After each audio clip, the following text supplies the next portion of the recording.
नमस्कार मित्रों, मैं अनीता श्रीवास्तव आपका हार्दिक अभिनंदन करती हूँ। श्रीमद् वाल्मीकि रामायण में आज का जो प्रसंग मैं पढ़ने जा रही हूँ उसमें है राजाओं तथा ऋष्यशृंग को विदा करके राजा दशरथ का रानियों सहित पुरी में आगमन, श्री राम, भरत, लक्ष्मण तथा शत्रुघ्न के जन्म, संस्कार, शील, स्वभाव एवं सद्गुण, राजा के दरबार में विश्वामित्र का आगमन और उनका सत्कार।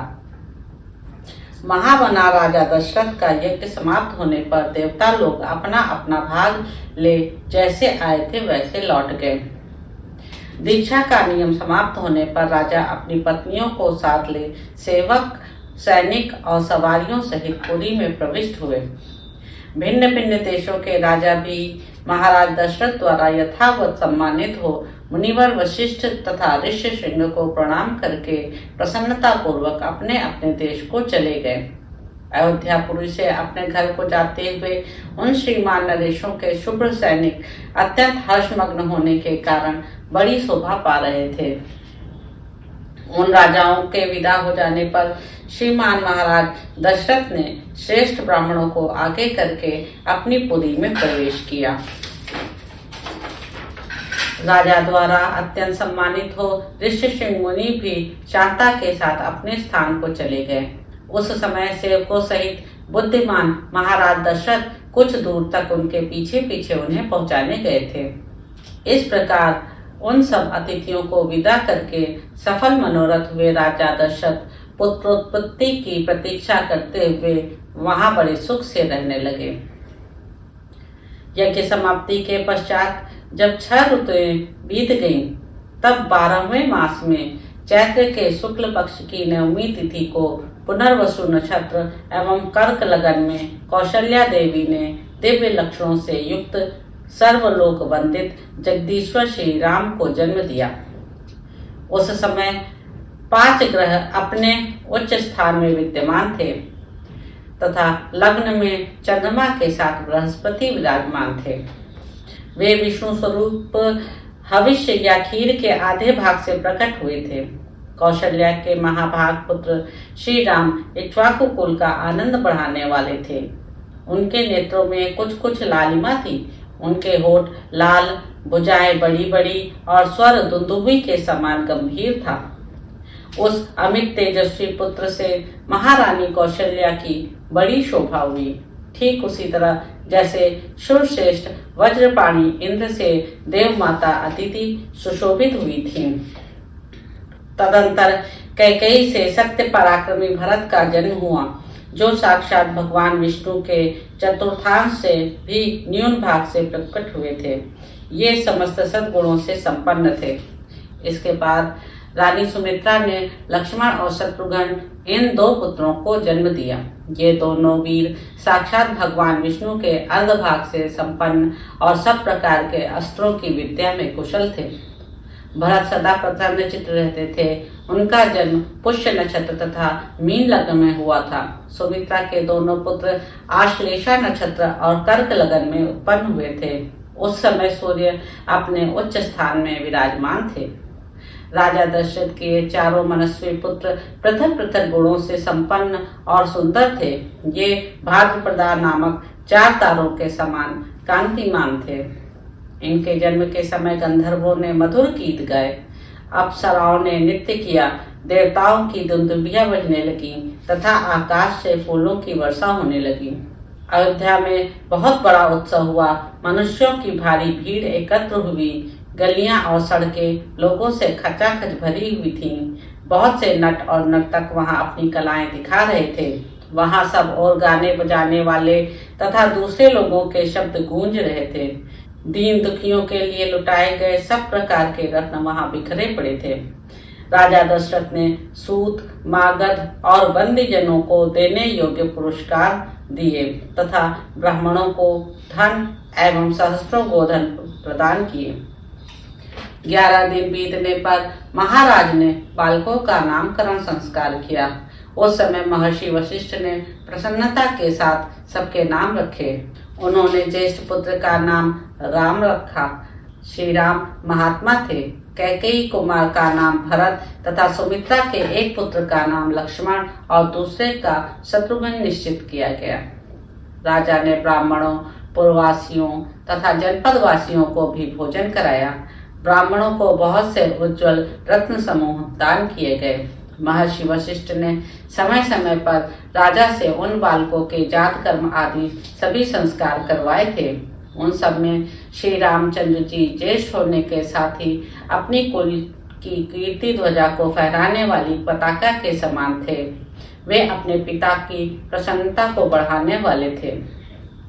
सभी भूतों के लिए वे स्वयंभू ब्रह्मा जी के समान विशेष प्रिय थे। राजा के सभी पुत्र वेदों के विद्वान और शूरवीर थे। सबके सब लोकहितकारी कार्यों में संलग्न रहते थे। सभी ज्ञानवान और समस्त सद्गुणों से संपन्न थे।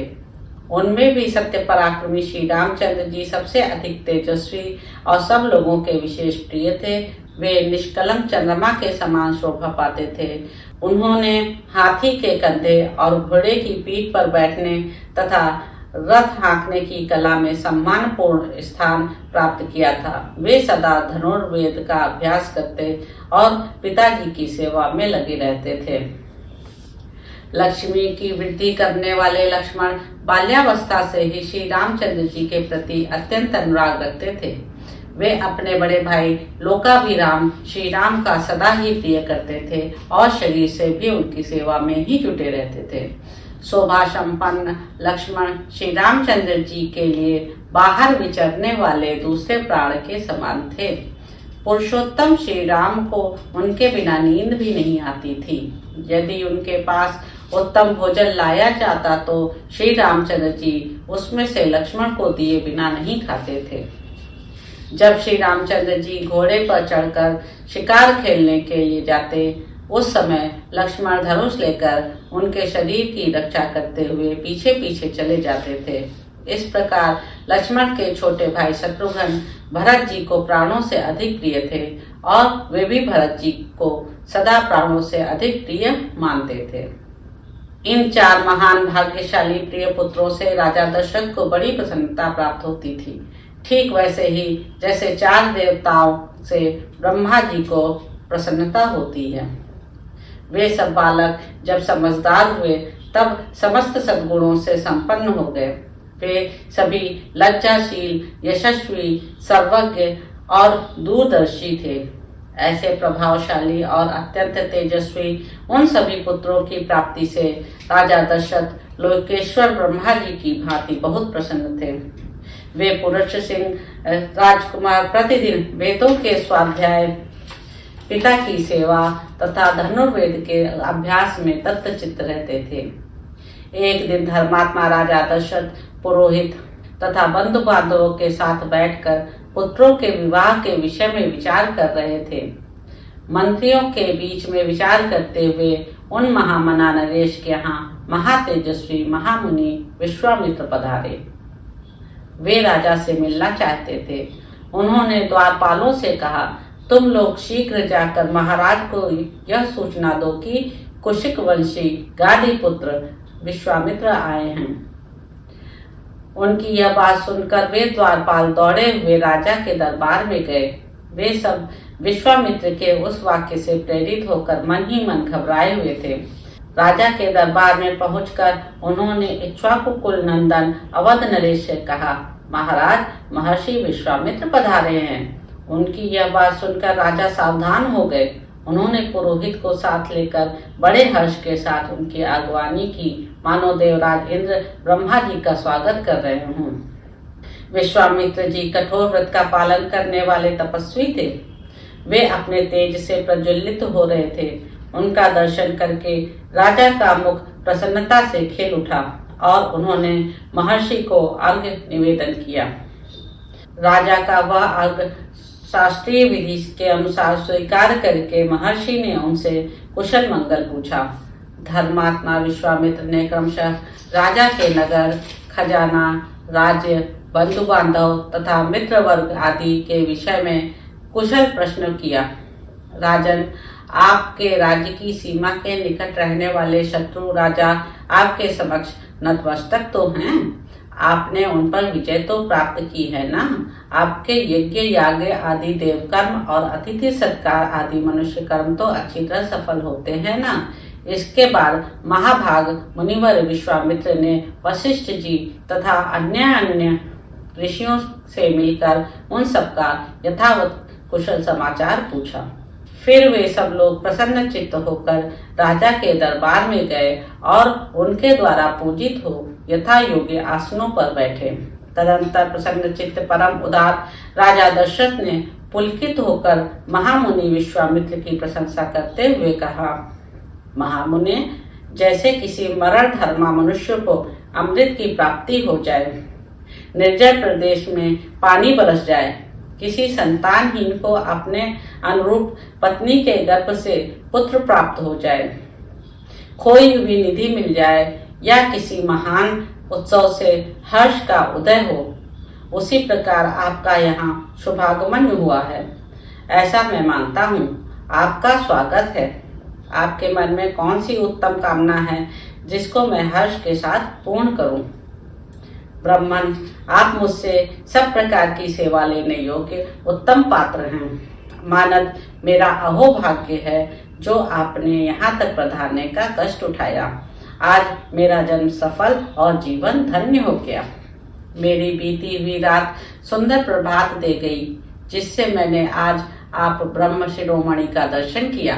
पूर्व काल में आप राजश्री शब्द से उपलक्षित होते थे, फिर तपस्या से अपनी अद्भुत प्रभा को प्रकाशित करके आपने ब्रह्मर्षि का पद पाया। अतः आप राजर्षि और ब्रह्मर्षि दोनों ही रूपों में मेरे पूजनीय हैं।